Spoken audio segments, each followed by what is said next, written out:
Bonjour à tous, nous allons voir aujourd'hui comment tracer la courbe que je vais vous proposer dans la résolution de l'exercice numéro 35, page 187, sur votre calculatrice Numworks.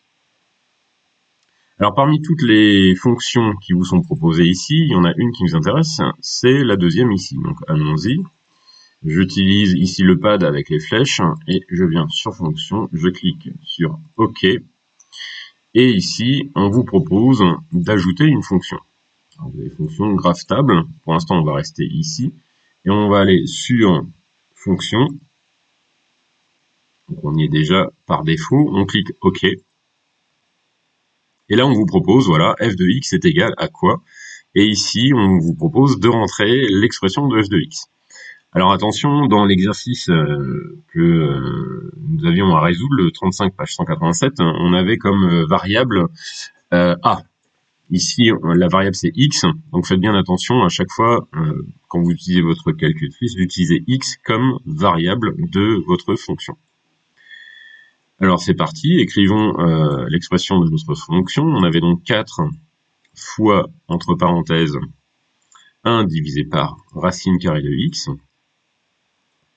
Alors la racine carrée, elle est ici, et le x, il est là. Alors attention, si je tape, évidemment, sur cette touche, je vais avoir un 2. Moi, ce que je veux, c'est un x. Donc, je vais supprimer le 2. Venez ici sur supprimer pour clear, pour revenir en arrière. Et pour avoir le x, il faut que je tape préalablement sur la touche alpha, qui est ici. Donc, une fois, vous voyez que le alpha est indiqué ici, c'est-à-dire que vous êtes en mode alpha. Et je viens taper sur x. Vous voyez qu'une fois que vous avez tapé sur x, le mode alpha est parti. Alors si vous aviez par exemple du texte à taper, petite astuce, vous pouvez cliquer 2 fois sur alpha. Et vous voyez qu'ici, vous avez un verrou qui s'est affiché, c'est-à-dire que maintenant, quoi qu'il arrive, eh bien, je suis sur le mode alpha. Ok, effaçons tout ça. Sortons du mode alpha, je reviens cliquer une fois ici. Et maintenant, il faut faire juste attention à sortir d'une part de la racine carrée et à sortir du dénominateur de la fonction. Si je tape quelque chose, je suis ici toujours dans la racine carrée. Donc je sors de la racine carrée avec la flèche. Maintenant, je suis toujours dans le dénominateur. Si je tape quelque chose, voilà, je suis dans le dénominateur. J'efface ce que je viens d'écrire et je sors du dénominateur. Me revoilà à l'intérieur de la parenthèse.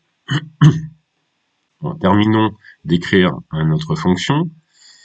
Plus racine alpha x, je sors de ma racine carrée et je n'ai plus qu'à mettre ma parenthèse. Et bien voilà, on a terminé, on a rentré ici notre fonction, on est OK. Je tape OK. Alors ensuite, on va aller en bas. Ici, vous avez deux possibilités, plot graph et display value. Alors on va aller directement dans plot graph. Donc je descends avec la flèche du bas. Et je suis sur plot graph, je clique OK. Et vous avez votre calculatrice qui automatiquement vous trace, vous propose une courbe pour votre fonction. Alors cette courbe, elle peut être très bien. En général, c'est fait de sorte à ce qu'elle soit relativement bien tracée. Ici, le problème pour nous, c'est que ce qui nous intéressait, c'était la valeur minimale. Alors, vous voyez qu'ici, il faudrait zoomer pour avoir quelque chose qui nous convienne davantage. Alors, en haut, vous avez plusieurs possibilités. Notamment, la première, c'est Equal Axis, ce qui va nous permettre déjà d'avoir des axes orthonormés. Donc avec la flèche du haut, je viens ici dans toutes les options qui nous sont proposées, je me déplace, Equal Axis. Vous voyez qu'ici, on n'a pas un repère orthonormé puisque là, on passe de 0 à 40, alors que là, on passe de 0 à 10.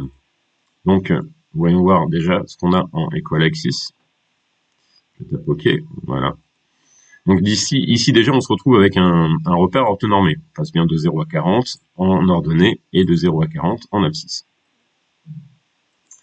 Voyons voir quelles sont les autres options. Donc je reviens en haut, flèche du haut. Et on a Navigate. Alors allons voir Navigate. Et vous avez les instructions possibles qui sont ici. Alors vous pouvez déjà vous déplacer avec le pad, vous pouvez vous déplacer sur le graphique.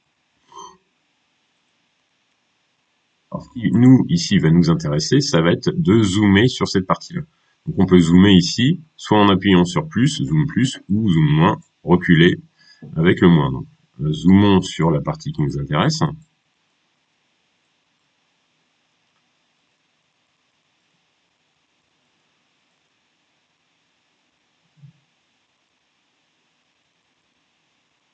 Voilà.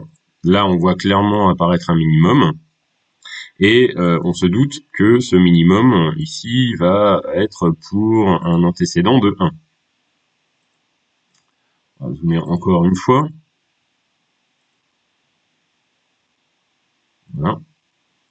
Et maintenant, sortons de notre configuration Navigate. Alors, pour sortir, je vais en arrière, je clique ici.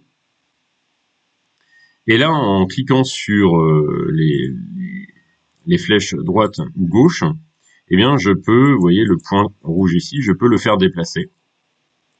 Et vous voyez qu'à chaque fois que je le déplace, eh bien, ça me donne ici la valeur de l'antécédent et la valeur de l'image. Alors, allons chercher les coordonnées du minimum de notre courbe. Et on voit que ici, plus je me rapproche de 1, plus la valeur diminue. On se retrouve ici dans le cadre de notre exercice, rappelez-vous, hein, si vous aviez une valeur de 1, ça voulait dire que cela représentait un carré. On avait la longueur sur la largeur qui était égale à 1. Eh bien, c'est notre minimum ici que l'on trouve, et rappelez-vous, on avait bien une valeur de 8 pour le périmètre de notre rectangle. Et bien voilà, c'est terminé pour cette petite vidéo.